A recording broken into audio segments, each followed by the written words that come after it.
Bismillahirrahmanirrahim. Nah, pada kesempatan kali ini saya akan membahas tentang surah Al-Asr. Jadi surah ini sesungguhnya sudah banyak dibacakan dan juga disampaikan kandungan-kandungannya oleh beberapa pakar tafsir atau oleh sebagian kiai atau oleh sebagian tokoh-tokoh agama yang lain. Tetapi tidak ada salahnya mungkin pada kesempatan kali ini saya kupas ayat ini dari sisi penafsirannya, dan sengaja saya eh, membacakan tafsir yang ditulis oleh Syekh Al-Mawardi yang judul tafsirnya adalah Tafsir Al-Mawardi. Kenapa saya memilih tafsir ini? Karena dari beberapa tafsir yang saya coba baca terlebih dahulu, dan tafsir ini ternyata memiliki uraian yang cukup singkat tapi sederhana dan mudah dipahami. Mari kita mulai dari ayat yang pertama. Bismillahirrahmanirrahim.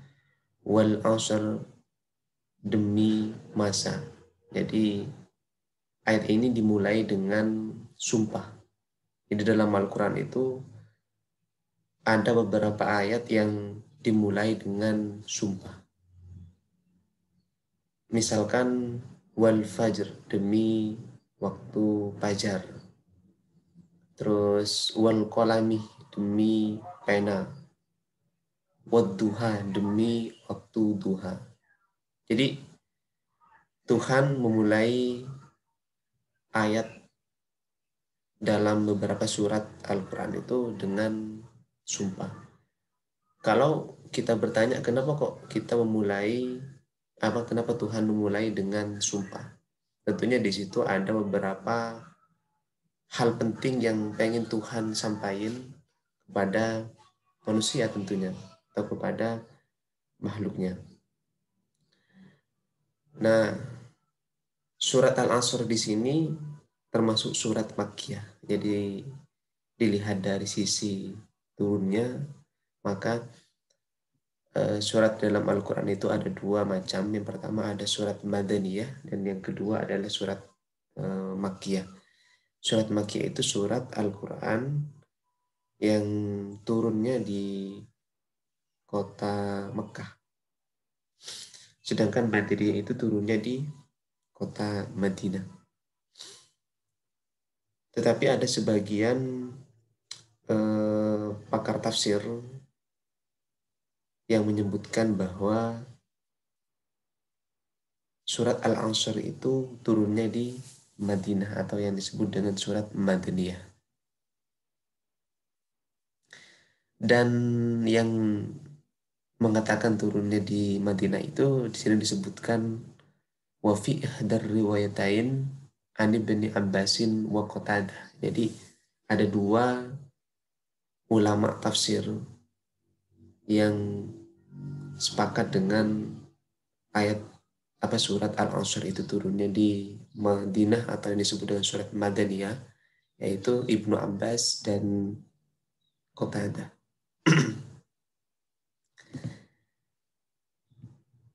Pertama mari kepada ayat yang pertama, yaitu qauluhu ta'ala wal asr.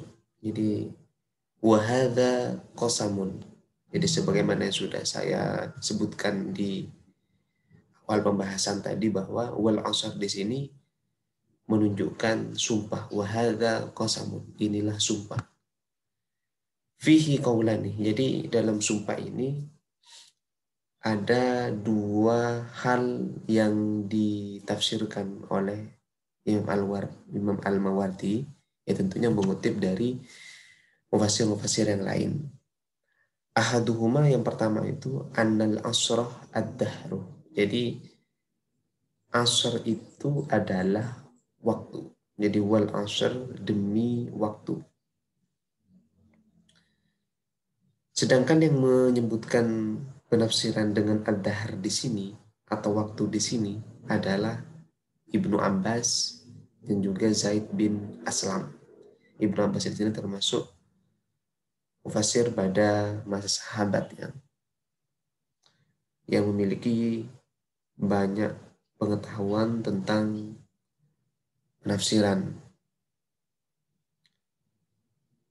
Yang kedua astani annahu al-'asi ma baina zawali syamsi wa ghurubiha. Jadi yang disebut dengan al-'asr di situ adalah waktu yang berada di antara tergelincirnya matahari ya sampai terbenamnya matahari, yang bisa disederhanakan dengan al-'asi, yaitu waktu sore.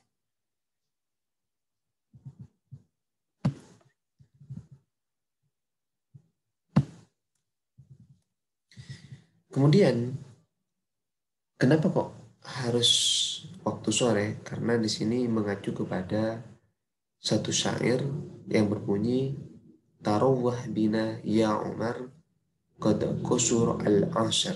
Jadi di sini maknanya dengan al-'asr, yaitu waktu sore. Nah, tidak, kenapa Tuhan menyampaikan atau memulai ayat ini dengan sumpah? Karena di dalam ayat itu terdapat banyak hal penting yang perlu disampaikan. Yang di sini disebut dengan li'anna fihi khawatimal a'mali. Di dalam ayat atau di dalam sumpah di sini terdapat khawatimal a'mal, yaitu perbuatan-perbuatan yang menjadi kunci dalam kehidupan manusia. Kita lanjut kepada bagian yang keempat, yang sepertinya ini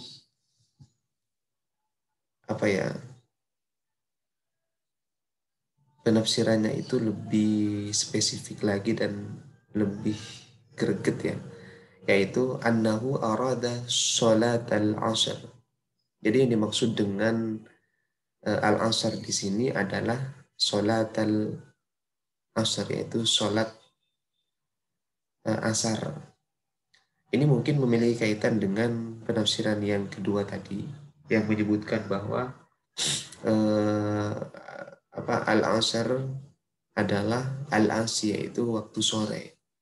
Tetapi di sini lebih dispesifikkan lagi dengan sholat al-'asr, sholat asar. Sholat asar di sini disebut dengan as-sholatul wustu, sholat yang berada di tengah-tengah, ya, antara waktu siang dengan waktu malam, kan disebut dengan as-sholatul wusta. Dan dalam sholat asar itu terdapat afdalus sholati, terdapat keutamaan-keutamaan, sehingga sholat asar disebut dengan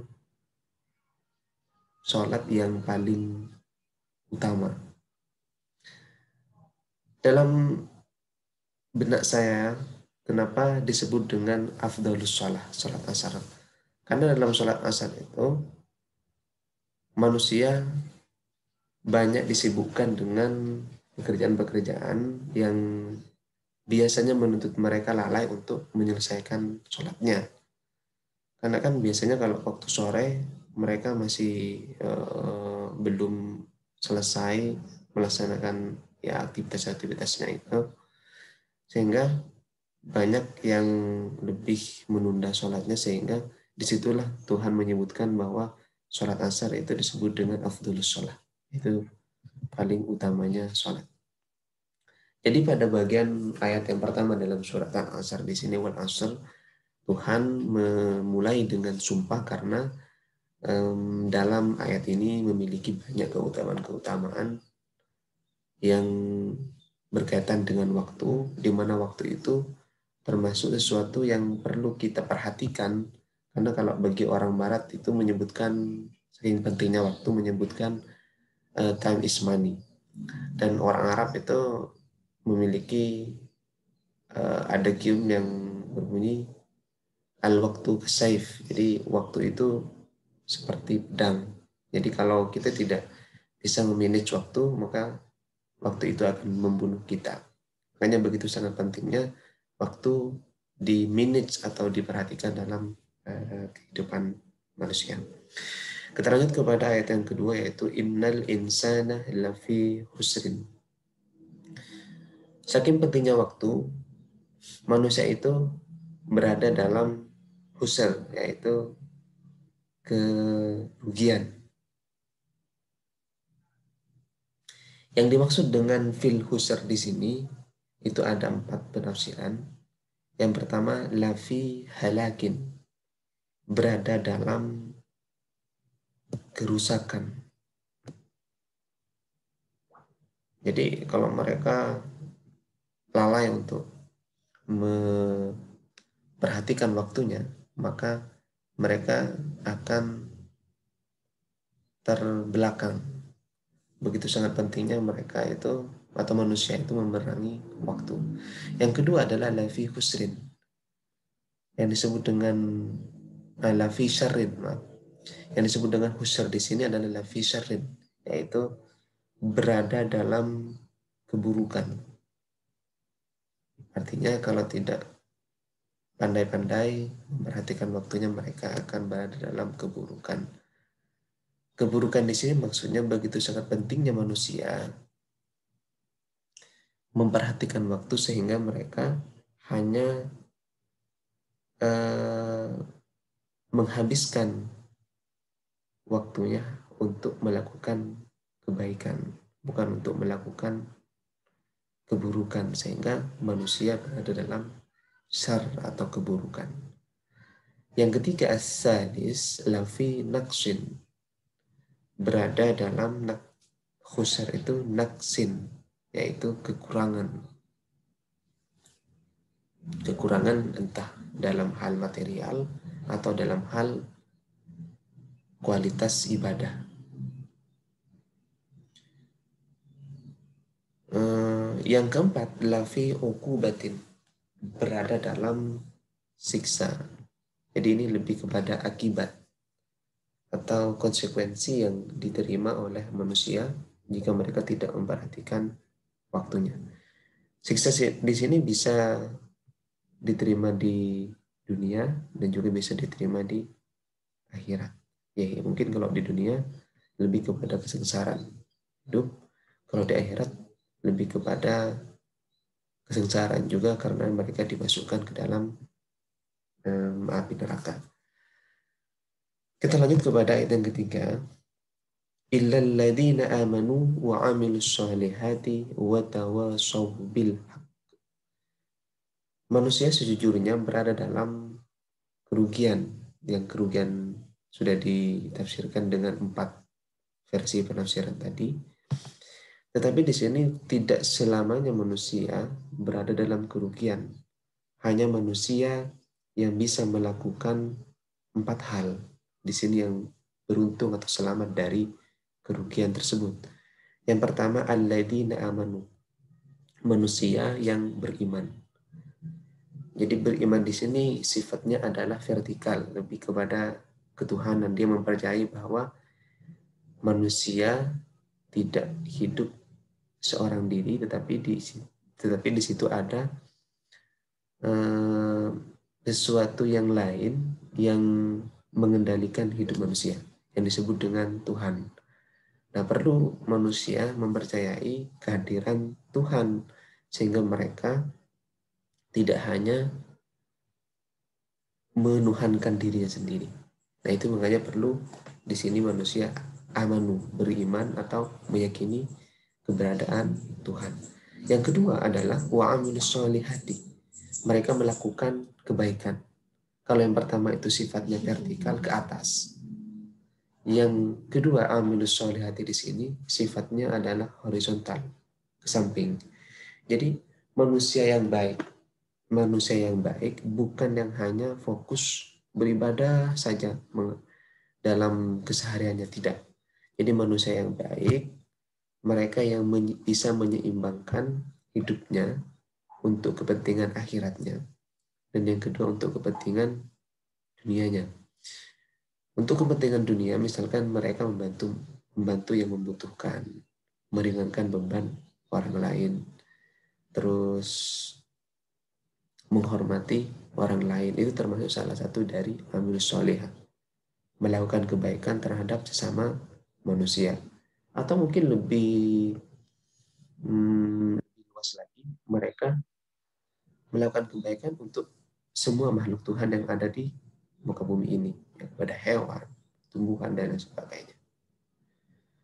Melakukan kebaikan yang sifatnya kepada selain manusia, kepada tumbuhan yang misalkan penghijauan, itu salah satu bentuk dari amilus sholihah. Yang ketiga adalah watawasau bil haqqi, saling berwasiat dalam persoalan hak atau dalam kebenaran. Tawasau di sini adalah termasuk kata kerja yang sifatnya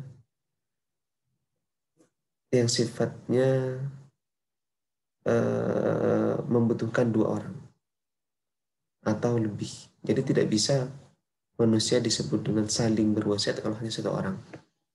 Jadi di situ ada 2 atau 3 orang yang melakukan aktivitas wasiat ini. Jadi manusia yang baik itu yang bisa menjadi seperti padi, dia saling bahu-membahu, saling memperbaiki. Kalau misalkan orang lain yang salah, maka kita yang bisa memperbaiki. Begitu pula sebaliknya. Kalau kita salah, bagaimana orang lain atau orang-orang yang dekat dengan kita yang memperbaiki. Di situ pentingnya namanya dengan wasiat, saling berwasiat. Yang perlu diingatkan di sini adalah al-haq. Al-haq itu apa penafsirannya? Di sini ada 3 fil haqqi salah satu ta'wilat. Jadi ada 3 penafsiran mengenai kata al-haq. Yang pertama adalah at-tauhid. Tauhid itu adalah mengesahkan Tuhan. Jadi tidak menghadirkan sesuatu di luar Tuhan yang bisa mengimbangi atau menyamai posisi Tuhan, yang disebut dengan syirik. Jadi orang yang tauhidnya tinggi, mereka tidak pernah menghadirkan sesuatu selain Tuhan. Itu sama dengan Tuhan dalam segala hal. Mereka selalu percaya bahwa dalam setiap perbuatannya itu ya Tuhan yang nomor 1, yang bisa mengendalikan hidupnya. Jadi itu sudah tingkatan yang sangat tinggi. Kalau masih tingkatan awam, masih baru memulai atau elementary ya, masih baru memulai dalam tahap tauhid ini, ya mereka masih belum bisa pada tahap-tahap yang sudah bisa dilakukan oleh orang-orang tertentu yang disebut dengan khawasul khawas, itu orang-orang yang khusus yang hanya bisa melakukan tauhid yang levelnya seperti itu. Yang kedua adalah al-haq itu Al-Quran. Jadi mereka saling berwasiat untuk membenarkan Al-Quran. Membenarkan Al-Quran di sini mengimani bahwa Al-Quran itu adalah kitab yang memiliki banyak keutamaan, sehingga membaca pun mendapatkan pahala. Berbeda dengan kita membaca hadis, berbeda dengan kita membaca koran misalkan atau buku, itu belum tentu mendapatkan pahala. Berbeda dengan membaca Al-Quran. Membaca Al-Quran mengerti atau tidak mengerti tetap mendapat pahala. Al-Quran dikaji atau dipahami maknanya bisa mendapatkan banyak pelajaran di dalamnya. Bahkan kata Quraisy itu, Al-Quran seperti teman. Kalau kita bisa mendekati Al-Quran lebih dekat, maka Al-Quran bisa sedekat itu bahkan lebih. Begitu pula sebaliknya, kita menjauh dari Al-Quran, maka Al-Quran akan menjauh dari kita, bahkan lebih daripada itu. Itu pentingnya kita saling berwasiat tentang Al-Quran. Yang ketiga adalah al-habdu Allah. Jadi penting untuk selalu mengingatkan, saling mengingatkan bagaimana kita selalu mengingat kehadiran Tuhan. Kita lanjut. Dan yang keempat di sini bisa dipahami dengan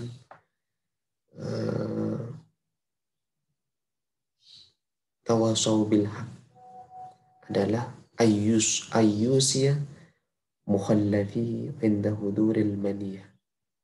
Maksudnya saling berwasiat dalam hal kebenaran adalah mengingatkan orang yang lupa ketika datangnya kematian. Sehingga titik poin itu alla yamutunna illa wahum muslimun. Diharapkan orang yang lupa tersebut tidak mati kecuali dalam keadaan ia muslim.